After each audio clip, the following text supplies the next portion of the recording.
우리가 매일매일을 살다 보면은 익숙한 것들 때문에 무심히 지나가는 일들이 꽤 많이 있습니다. 그 중에 하나가 우리가 경제 활동을 하면서 매일 돈을 쓰고 활용하기도 하는데, 돈을 우리가 좋아하는데 돈을 잘 모를 때가 종종 있는 것 같습니다. 혹시 여러분 1,000원짜리 지폐 앞면에 무슨 그림이 있는지 기억하십니까? 1,000원짜리 지폐 앞에 무슨 그림이 있죠? 혹시 여러분 가운데 나는 1,000원짜리 상대 안에 나는 5만 원짜리만 상대 이런 분이 계실지 모르겠습니다.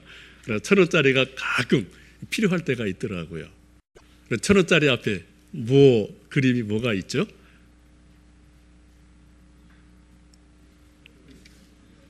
뭔가가 있어요. 요겁니다. 근데 그림이 조금해서 잘 안 보이시죠? 한번 큰 그림으로 한번 좀 보여주시겠습니까? 1,000원 지폐 앞에 저 누구시죠? 할아버지 한 분 계시는데 태계 이황 선생님입니다. 또 그 뒤에 조그맣게 집이 희미하게 집이 보이죠? 뭐죠? 도산서원입니다. 또 그 도산서원 옆에 이렇게 좀 뭔가 나무가 이렇게 조금 희미하게 나무와 꽃이 그려져 있는 것을 이제 보실 수가 있겠습니다. 그 나무와 꽃이 뭔지 아시겠어요? 매화 나무입니다. 상당히 눈썰미 있는 분도 계시고 또 이제 다녀오신 분들은 저렇게 유심히 본 분이 계실 겁니다. 저기 도산서원에 있는 도산서원이라는 현판은 조선조 최고의 명필로 알려져 있는 한석봉이 임금님 앞에서 친히 쓴 그러한 것으로 알려져 있습니다. 그리고 도산서원을 가보시면 우리 조선조의 여러 가지 역사, 또 지혜, 지식, 이런 수많은 것들을 도산서원 속에서 이렇게 저렇게 읽어낼 수가 있기도. 이제 우리가 조선조 최고의 지식인 선비 중의 선비인 태계 이황이라는 분을 우리가 이해하기 위해서는 여러 가지 코드가 몇 가지가 있습니다. 그 중에 놓칠 수 없는 코드 중에 하나가 소위 매화이기도 합니다.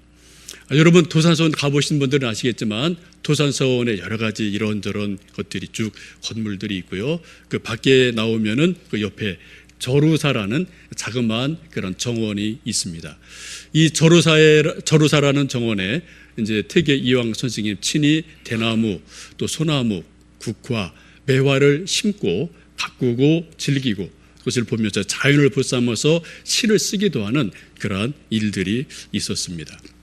특별히 이 태계 선생님이 매화를 아주 좋아하셨는데요.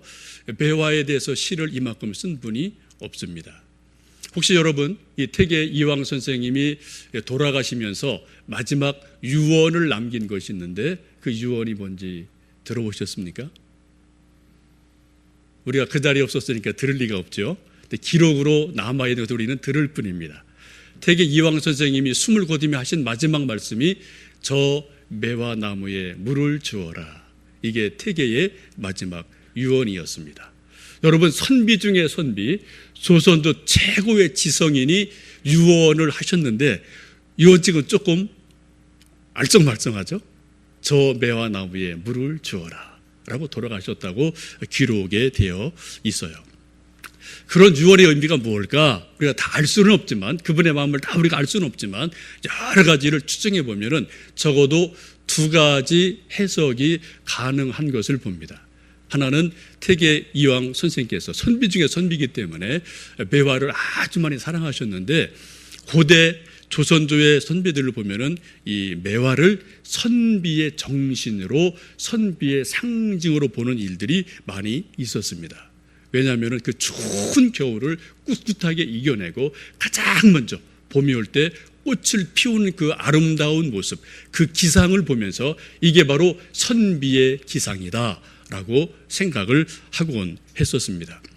그래서 이 태계 선생님께서 매화에 대해서 시를 지은 것이 적어도 108수가 돼요. 우리 한국 5,000년 역사에 있어서 한 사람이 시를 한 나무에 대해 이처럼 시를 많이 지은 역사가 없어요. 그 태계가 유일한 일입니다. 그래 매와 시첩이라는 별도의 그런 시집을 가지고 있는 것을 보게 됩니다. 또 이분은 매화를 대할 때 마치 그냥 꽃이나 이게 식물처럼 대하는 것이 아니라 차를 마실 때도 매화를 보면서 매형, 매군 이렇게 존칭을 붙이면서 차를 마시면서 뭔가 사연을 음미하고 대화를 나누며 자기의 정서를, 자기 인격을, 자기 또한 지성을 다듬어갔던 그러한 분으로 알려져 있기도 합니다. 여러분 아시는 것처럼 매화 중에 매화는 설중매입니다. 막 눈이 왔을 때 그때 그 눈 속에서 매화가 피는 일들이 가끔 있지 않습니까? 이런 것들을 조선조 선비들은 설중매를 찾기 위해서 산을 헤매고 다니면서 그것을 발견하면은 정말 크게 기뻐하고 흐뭇해했다는 기록을 많이 볼 수 있어요. 거기서 바로 선비들의 꿋꿋한 기상, 그런 선비의 정신 이런 것들을 매화에서 설중매에서 계속 찾아가기를 원했더랬습니다. 그들이 그렸던 그림 여러분 잘 아시는 것처럼 사군자라는 그림을 통해서 선비 정신을 여러 가지로 그려내는 모습을 우리가 조선조 역사 속에서 찾아볼 수가 있습니다. 어쨌든 태계가 선비의 정신을 상징하는 것으로 매화를 크게 사랑했음을 볼 수가 있습니다. 또 하나는 조금 더 에피소드인데 이 태계 선생께서 48 되셨을 때 충북 단양 군수로 부임을 하게 됩니다. 그 단양을 갔더니 옛날에 이제 관청에 소위 관기라는 분들이 있지 않았습니까? 두양이라는 아리따운 관기가 있었습니다. 이 두양이라는 여인도 보통 여인은 아니었던 것 같아요. 태계 선생을 많이 흠모하고 가까이 하려고 하지만 이게 워낙 엄한 분이라 가까이 할 수가 없었어요. 그래서 이 두양이 지혜를 짜서 태계에게 뭔가 선물을 하고 싶다. 그래서 알아보니까 태계 선생님이 매화를 아주 좋아한다는 사실을 알고 자기의 모든 것을 다 털어서 정말 조선에서 가장 좋은 그런 매화분을 구하게 됩니다. 그리고 그것을 군수인 태계에게 선물을 하게 돼요. 이것을 보고 태계 선생께서 내가 이 나무는 못 받을 것이 없지라고 말씀하시면서 그 매화나무를 즐겁게 받으셨고 그것을 늘 물을 주고 가꾸면서 애지중지했다는 그러한 일화가 있습니다. 한 10달 정도 짧게 머물게 되는데 단양을 떠나서 도산으로 다시 가면서 그 매화를 챙겨가게 되고 그리고 도산서원을 세우면서 그곳에 그 매화를 심었다라는 그러한 이야기가 있습니다. 그래서 늘 정원을 걸으면서 매화를 보고 다듬으면서 시를 읊기도 하고 학문을 깊게도 하는 그러한 일들이 태계 선생님의 삶이기도 했습니다. 그래서 그분이 마지막 남긴 말도 우리가 그 뜻을 다 헤아릴 수는 없지만 저 매화에 물을 주어라 라는 알쏭달쏭한 말을 남기시고 돌아가셨다고 문헌은 기록을 하고 있습니다. 태계라는 큰 우인, 큰 선비를 이해하는 코드는 아주 많이 있어요. 그런데 이 매화라는 나무를 빼놓고는 태계 선생님을 온전하게 이해할 수가 없습니다. 태계를 이해하는데 아주 중요한 키워드 중에 하나가 소위 매화예요. 여러분 우리는 성경을 읽으면서 이러한 모습 저러한 모습으로 성경을 읽고 있습니다. 그래서 성경을 읽어갈 때도 어떤 소위 키워드라는 게 있거든요. 어떤 것을 딱 잡으면 그것을 통해서 전체를 쭉 볼 수 있는 소위 핵심 키워드가 있음을 보게 됩니다. 그중에 우리가 놓칠 수 없는 것이 나무입니다. 여러분 성경을 잘 보시면은 창세기부터 계시록까지 나무에 대한 이야기가 쭉 흘러가고 있음을 여러분 아실 겁니다. 창세기 초기에 에덴 동산을 하나님 만드시고 생명나무를 만들어 놓으셨고 또 한편에는 선악과를 만들어 놓으셨어요. 그리고 사람들에게 무엇이든 다 먹어라, 마음껏 다 먹어라. 그러나 선악을 알게 하는 나무 열매는 절대로 먹지 말아라고 말씀을 하셨습니다.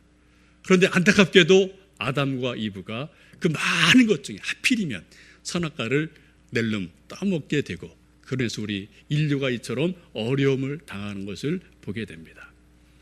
아마 여러분 생각에 내가 만약에 아담이었다면, 내가 만약에 이브였다면 절대로 선악과 안 따먹지라고 생각하실지 모르겠지만 아마 저나 여러분이나 뭐 하루가 지나지 않아서 아마 따먹었을 겁니다.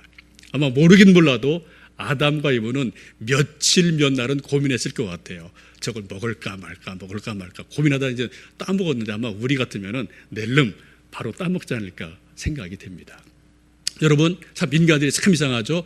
하나님이 하라는 건 안 하고요, 하지 말라는 것은 기어코 하게 돼요. 여러분, 자녀들 키워보시면 아시지 않습니까? 우리 부모님들 자녀에게 이거는 꼭 해라면 그거는 정말 안 해요. 이거 절대로 하지 마, 이거는 꼭 합니다. 이게 왜 그래요? 이게 다 아담과 이브의 허역하는 본성이 우리 인간의 깊은 마음속에 본성처럼 거역하는 본성이 우리 속에 있음을 우리가 살펴볼 수가 있습니다. 이제 또 쭉 성경을 읽어가다 보면은 사사기가 등장을 하는데 9장에 보면은 이제 기드온의 아들인 아비멜렉이 여러 형제를 죽이고 스스로 왕이 되는 그런 비극이 발생을 합니다. 그때 살아남은 요담이라는 막내 동생이 그 아비멜렉을 비난하면서 이러한 이야기를 하게 됩니다. 많은 나무가 있었는데 나무들 가운데 서로가 왕을 뽑는 일이 있었습니다. 그래서 서로가 나무들에게 말하기를 포도나무야 내가 왕이 되라, 감나무야 내가 왕이 되라라고 말했지만 모든 나무가 나는 자격이 없어, 나는 안 돼라고 다 거절을 했어요.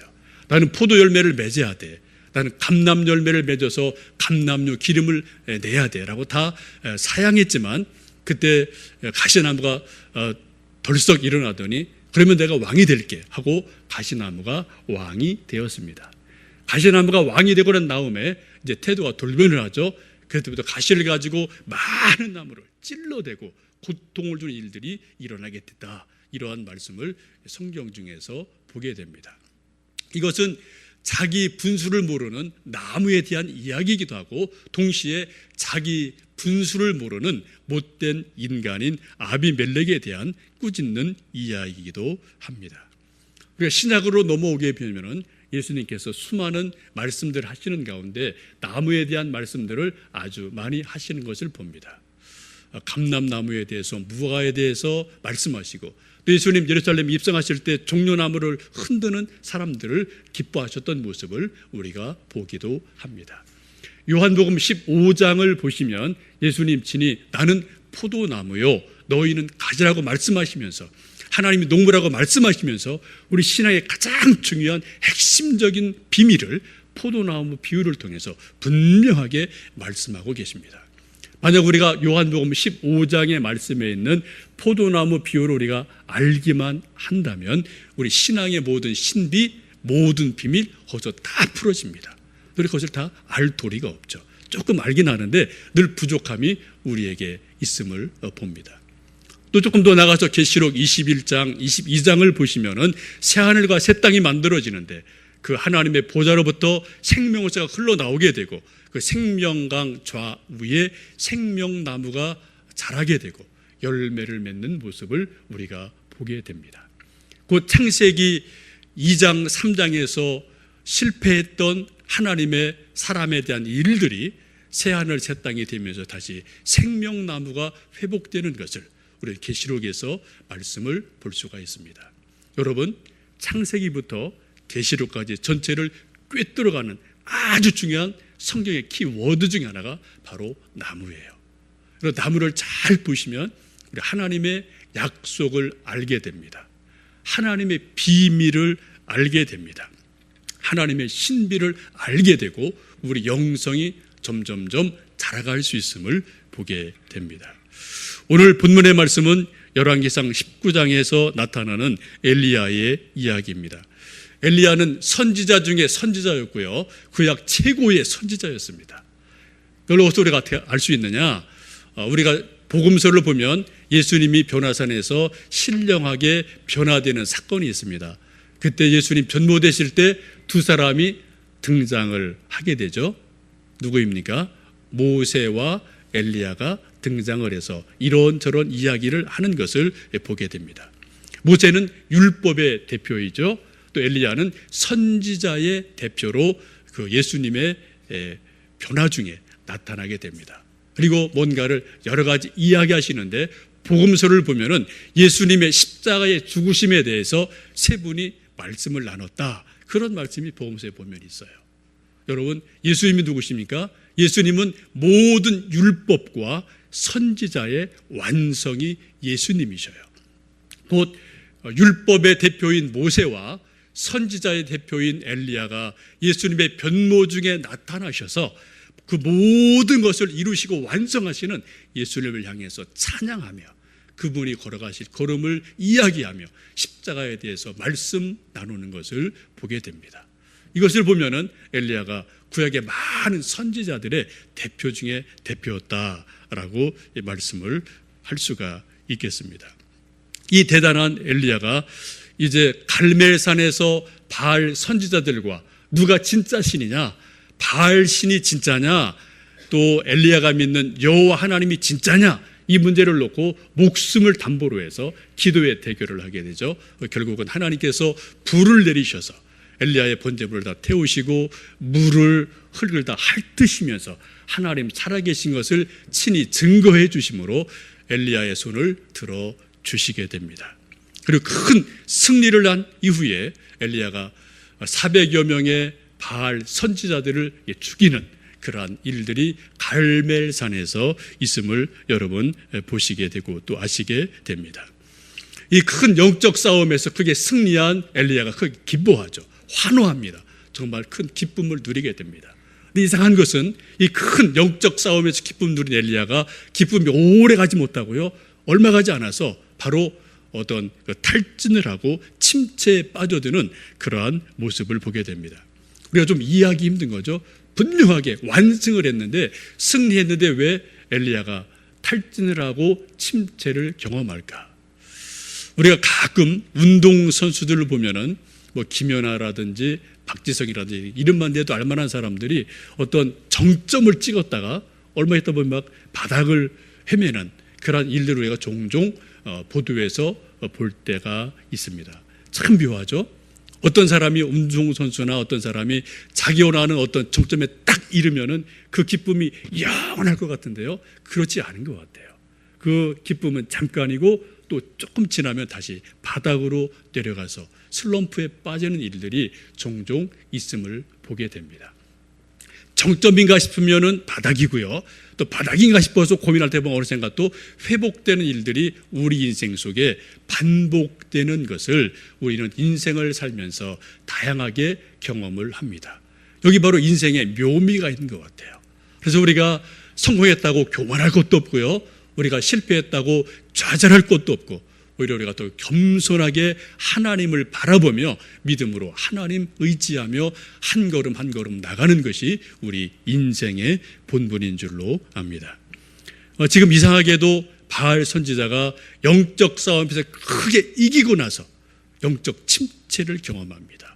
탈진을 경험하게 돼요. 그 이유는 우리가 말씀에서 보신 것처럼 이세벨이라는 그 왕비가 이제 내가 반드시 엘리야를 죽이리라 라고 독을 품고 이제 또 결심하는 소식을 듣고, 그리고 엘리야가 크게 흔들리는 모습을 보게 됩니다. 구약에 수많은 사람들이 등장을 하는데 어떤 사람은 그렇게 말을 해요. 구약에 나와 있는 수많은 사람들 가운데, 특히 여인들 가운데 세 악녀가 있다라고 말을 합니다. 이건 신학적이기라기보다는 조금 재미있는 말이기도 한데요. 여러분, 구약에는 수많은 여인들 가운데 세 사람의 악한 여인을 꼽는다면 누구를 꼽을 수가 있을 것 같습니까? 여러분이 심판관이라면 누구를 꼽으시겠어요? 세 사람이 이 사람입니다. 이부. 진짜 큰 죄를 졌죠. 또 두 번째 여인이 욥의 아내.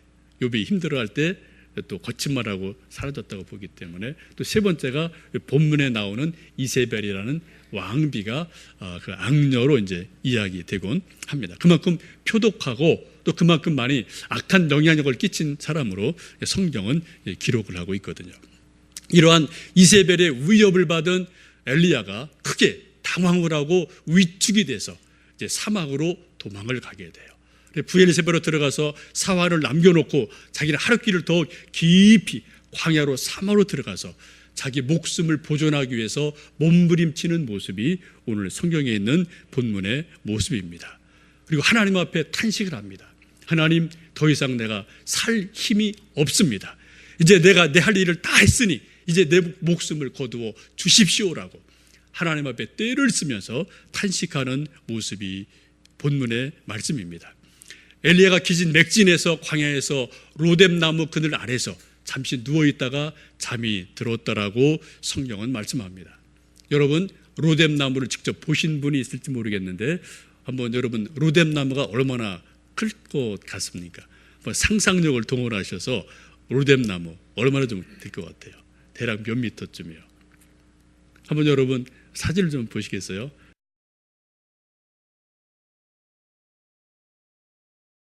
여러분, 이 엘리야가 저 조그마한 손바닥만한 나무 그늘에 지치고 상해서 누워있을 때 그때 하나님께서 천사를 보내셔서 엘리야를 만져주셨다고 그래요. 천사가 마사지를 해주신 거죠.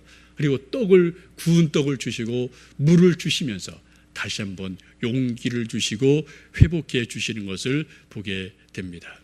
여러분, 본문 말씀을 보시면요, 하나님께서 천사를 보내셔서 엘리야의 몸을 만져주셨다, 이런 말씀이 2번이나 반복이 돼요.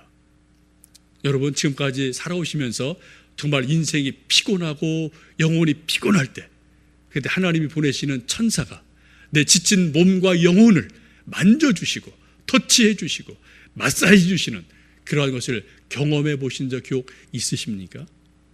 여러분, 천사는 분명히 있습니다. 신약, 구약, 예수님 말씀을 봐도 천사는 분명히 있어요. 우리가 피곤하고 지치면 정 몸이 안 되면 어딜 가요? 한의사한테 가서 침을 맞든지 어디 경혈하는 데 가서 마사지를 받든지 이런 일들이 있지 않습니까? 그럼 우리 몸이 좀 깨어나고 좀 피곤이 풀리잖아요. 근데 우리 영혼이 지치고 상할 때는 아무리 좋은 마사지를 받아도 우리 영혼까지 회복시켜 주지는 못해요. 우리 몸은 터치할 수 있어도 우리 마음을, 우리 영혼을 회복시킬 수는 없습니다. 그렇게 지쳐있던 엘리야를 하나님이 천사를 보내셔서 친히 2번이나 그를 만져주셨다라고 말씀하고 있습니다. 아마 여러분도 기도하시면서 인생을 살아오시면서 여러분이 의식하든 인식하지 못하든 그러한 일들이 몇 번은 있었으리라고 저는 분명히 믿습니다. 저도 그런 일들이 한 2번 있었던 것을 기억을 해요. 인간의 힘으로는 도저히 헤어나올 수 없는 상황, 그것도 고통, 그런 피곤함, 그런 짓눌림, 이런 것들이 있을 때 하나님을 바라보고 하나님 차라리 저를 좀 데려가 주세요라고 부르짖을 때, 절망할 때, 근데 하나님께서 지치고 상한 나에게 다가오셔서 말씀을 통해서 주의 천사를 보내셔서 우리 지친 몸을, 우리 지친 영혼을 위로하시고 터치하시면서 회복시키시는 그러한 일들이 믿음의 신비 가운데 분명히 있음을 여러분 기억하시면 좋겠습니다. 그리고 기도하시면 좋겠어요. 그리고 또 그런 체험들이 나름대로 있으시면 좋겠습니다. 여러분, 그 위대한 엘리야를 생각할 때 로뎀나무를 이야기하지 않고는 엘리야를 다 이해할 수가 없습니다. 마치 태계를 이야기할 때 매화나무를 빼놓으면 뭔가 한 구석 빠진 것처럼 엘리야를 이야기할 때 로뎀나무를 이야기하지 않는다면 엘리야를 온전하게 알 수가 없게 됩니다. 엘리야의 영성을 이해하는데 가장 중요한 키워드가 뭐냐? 그게 바로 로뎀나무예요. 이때부터 우리는 로뎀나무 하면은 정말 지치고 상한 영혼이 하나님 앞에서 위로받는 것, 새 힘을 얻는 것, 소망을 얻는 것, 하나님의 삶을 다시 발견하는 것, 그리고 일어나서 걸어가는 것, 이런 것으로 로뎀나무란 이름이 대명사로 지금 우리에게까지 전해져 오고 있음을 우리가 알고 있습니다. 여러분, 가끔 어디 음식점 마시면은 또 커피숍 가시면은 로뎀나무, 또 로뎀나무 아래서 이런 여러분 뭐 상호 가끔 보시잖아요. 그게 이거지 않습니까? 정말 우리가 음식을 먹고 맛있는 커피를 한 잔 마셔도 피곤한 몸이 조금 좀 회복이 될 때가 있지 않습니까? 여러분, 그때 꼭 기억하실 것은 커피를 마시며 맛있는 음식을 먹으며 지친 몸을 회복하기도 하지만 엘리야를 만져주셨던 하나님을 꼭 기억하시면서 내 지친 영혼을, 내 속사람을 회복시키시는 하나님의 능력을 기억하시고요, 사모하시는 그런 로뎀나무가 됐으면 좋겠습니다. 아직 우리 교회가 적어서 그런데 좀 교회가 크게 성장하면은 좀 북카페를 좀 제대로 만든다면 아마 저도 그 이름을 로뎀나무라고 만들어야 되지 않을까 생각을 하고 있는데 뭐 그날이 언제 올지는 모르겠어요. 한번 여러분 로뎀나무 현판식에 같이 동참하는 기쁨이 있도록 기도해 주시고 함께 기도해 주시면 좋겠습니다. 어쨌든 로뎀나무 우리가 회복의 대명사, 하나님의 치유하시는 곳, 하나님이 만져주시는 곳, 하나님이 새롭게 하시는 곳, 이런 곳이 바로 로뎀나무이기도 합니다.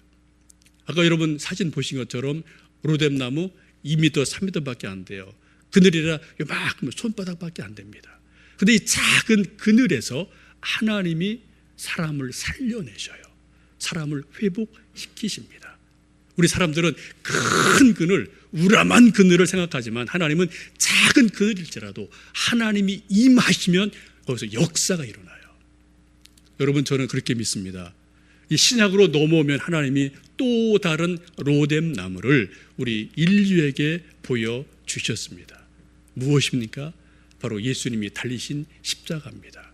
십자가는 사람들이 꺼려하는 곳입니다. 죄인들이 죽는 사형틀이에요. 모든 사람이 고개를 절레절레 흔드는 곳입니다. 거기는 가까이 가기를 싫어합니다. 그늘이 없어요. 그러나 하나님께서 그 십자가 예수님을 달려 죽게 하심으로 십자가 그늘을 만들어 놓으시고 누구든지 피곤한 영혼들이 그 십자가 그늘 안에 거하기만 하면 예수님의 이름으로 회복이 일어납니다. 예수님 이름으로 구원이 일어납니다. 예수님 이름으로 천국이 보이게 됩니다. 예수님 이름으로 새로운 놀라운 역사가 십자가 그늘 아래에서 일어나는 것을 우리가 보고 경험하고 우리가 피곤할 때 십자가 그늘을 찾아갈 때가 참으로 많지 않습니까? 여러분 이처럼 성경을 읽을 때 우리가 나무를 잘 아는 것은 아주 중요한 의미가 있습니다. 하나님은 하나님의 놀라운 약속을, 놀라운 비밀을 어떤 나무라는 그 신비 속에 암호처럼 비밀처럼 숨겨 놓으시고 그것을 우리가 찾아가면서 하나님의 비밀을 알아가도록 만들어 놓으셨습니다.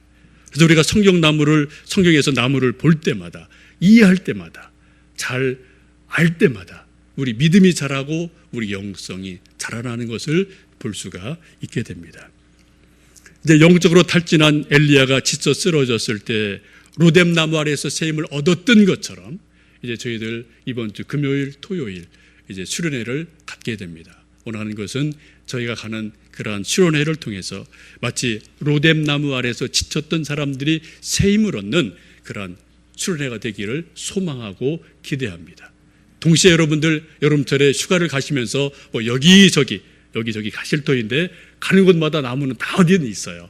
그리고 나무 그늘에 잠깐 쉬실 때 로뎀나무 그늘을 생각해 보시면 좋겠습니다. 지쳤던 몸 또 지쳤던 영혼들이 로뎀나무 그늘 아래서 하나님이 살려주셨던 것처럼 우리 피곤했던 영혼들이 나무 그늘 아래서 십자가 그늘 아래에서 하나님의 집이 교회 안에서 회복되고 새로워지는 놀라운 은혜가 이 무더운 여름 여러분에게 함께 하시기를 간절히 원합니다. 함께 기도하시겠습니다.